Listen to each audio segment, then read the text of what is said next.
Welcome to ATR Powerslam, Above the Ring's new YouTube show coming to you this weekend to provide you all wrestling results from the third week of January with a 15-minute time limit. We're your hosts, the SLB, Scott, and John, the Statman. Guys, we're going to get right into it here. We're going to talk everything WWE, AEW, Impact. Scott, you want to kick us off right now with this week's Raw results? Monday Night Raw. It's the week before the Rumble. Things are crazy. First matchup, Sol Sikoa taking on, defeating Mustafa Ali. Ali doing everything he can in his short amount of time on television, which you love to see. So after that, Street Profits taking on Cedric Alexander and Shelton Benjamin. Possible Hurt Business coming together again. We'll see. Omos taking on and defeating Elias. It is what it is. Judgment Day defeating Alpha Academy. Judgment Day next week on Raw's 30th anniversary. Raw is Triple X, which is a whole nother story in itself. Will be getting themselves a Raw Tag Team Championships versus the Usos. Yes, they're finally separating the Tag Team Championships again. More on that once I get to SmackDown. After that, we had Mia Yim taking on and defeating Io Sky. Bronson Reed making his technically Raw in-ring debut, absolutely destroying Akira Tozawa. And then Bobby Lashley winning a 6-way elimination match to earn a U.S. title opportunity against Austin Theory next week on Raw. It's going to be a good match. Looking forward to that. Quick and easy for Raw.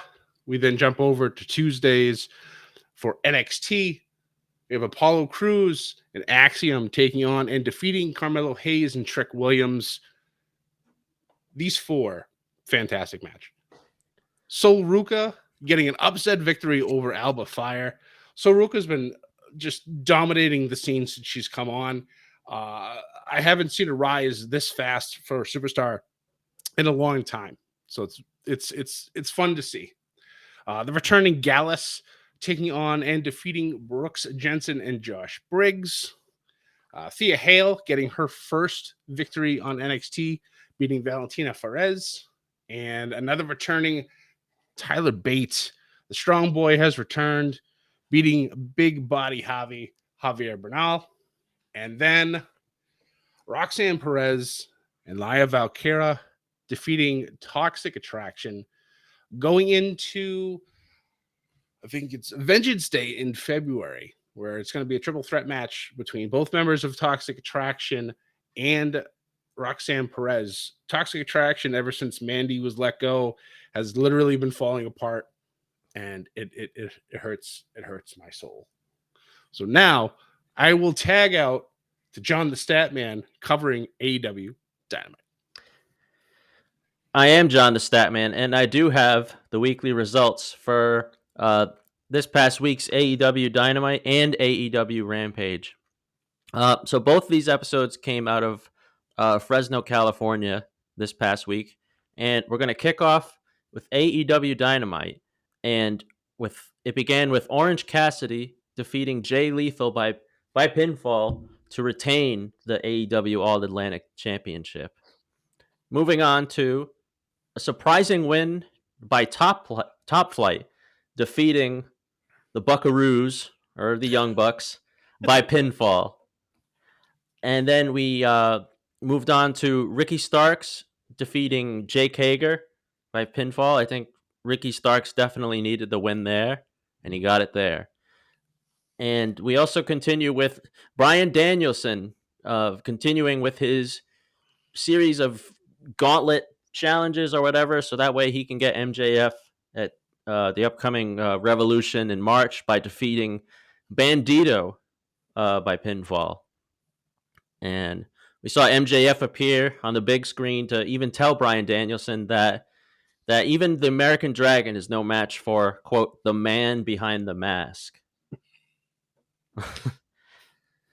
This was a surprising turn, but I mean, at the same time, kind of not. By Tony Storm defeating Willow Nightingale by pinfall.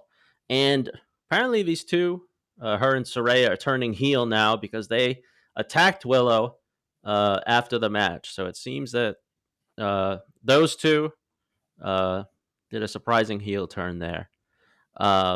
We saw Renee Paquette talk to Konosuke Takeshita, who talked about MJF just last week by calling him an asshole or something to that effect. Uh, and we concluded this past week's AEW Dynamite with Darby Allin defeating Kushida to retain the AEW TNT Championship. So those are results from this past week's Dynamite. Quickly move on to Friday night's Rampage by Jungle Boy Jack Perry defeating Ethan Page. After Hook showed up to prevent the Firm from committing any hijinks, so that stopped them there. And then we moved on to Brian Cage defeating Willie Mack, who I just found out who that was this past week. But that happened. And then we moved on to Jade Cargill and Layla Gray defeating Jada and Jordan Vanity. I don't know who either of those two are, but Jade Cargill and Layla Gray got the win there. And then we concluded Rampage with Action Andretti defeating Daniel Garcia. So that's what we got from AEW this past week. I'm going to tag off to Sam, who I believe has the results for Impact. Yeah, so Impact Wrestling, we're coming off of, I believe it was the show after. No, it was probably two shows taken from Hard to Kill.